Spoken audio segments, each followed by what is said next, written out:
بسم اللہ الرحمن الرحیم۔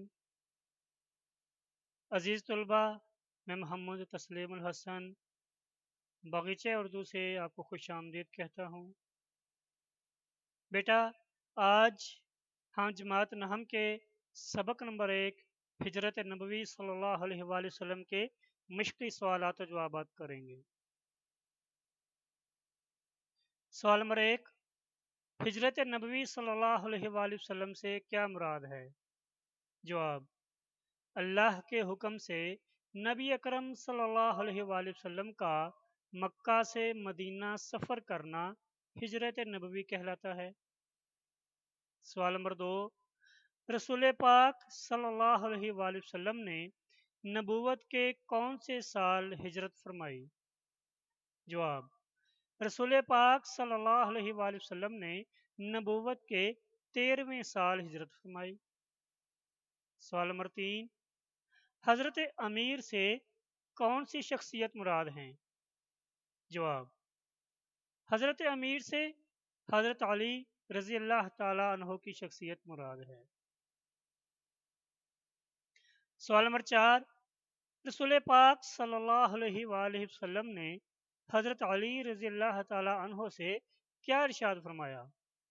جواب: رسول پاک صلی اللہ علیہ وآلہ وسلم نے ارشاد فرمایا، مجھ کو ہجرت کا حکم ہو چکا ہے، میں آج مدینہ روانہ ہو جاؤں گا، تم میرے پلنگ پر میری چادر اوڑھ کر سو رہو، صبح سب کی امانتیں جا کر واپس دے آنا۔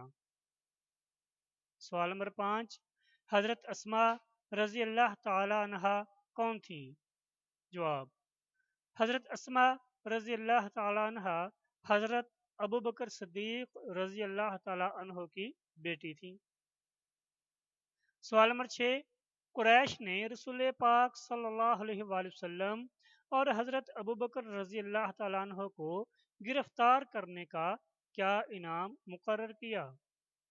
جواب: قریش نے رسول پاک صلی اللہ علیہ وآلہ وسلم اور حضرت ابوبکر رضی اللہ تعالیٰ عنہ کو گرفتار کرنے کا انعام ایک خون بہا یعنی 100 اونٹ مقرر کیا، یعنی کہ جو آپ دونوں حضرات کو گرفتار کر کے لائے گا اسے 100 اونٹ انعام میں دیے جائیں گے۔ سراقہ بن حشم کیسے طائب ہوا؟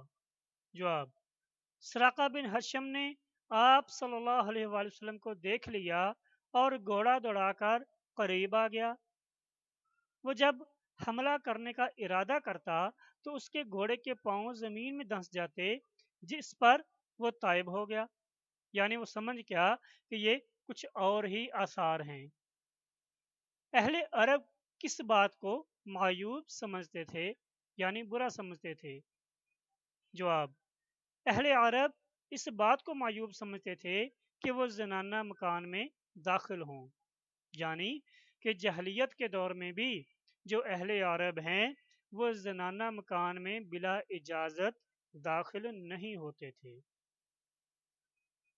تو بیٹا یہ اس سبق کے سوال جواب تھے۔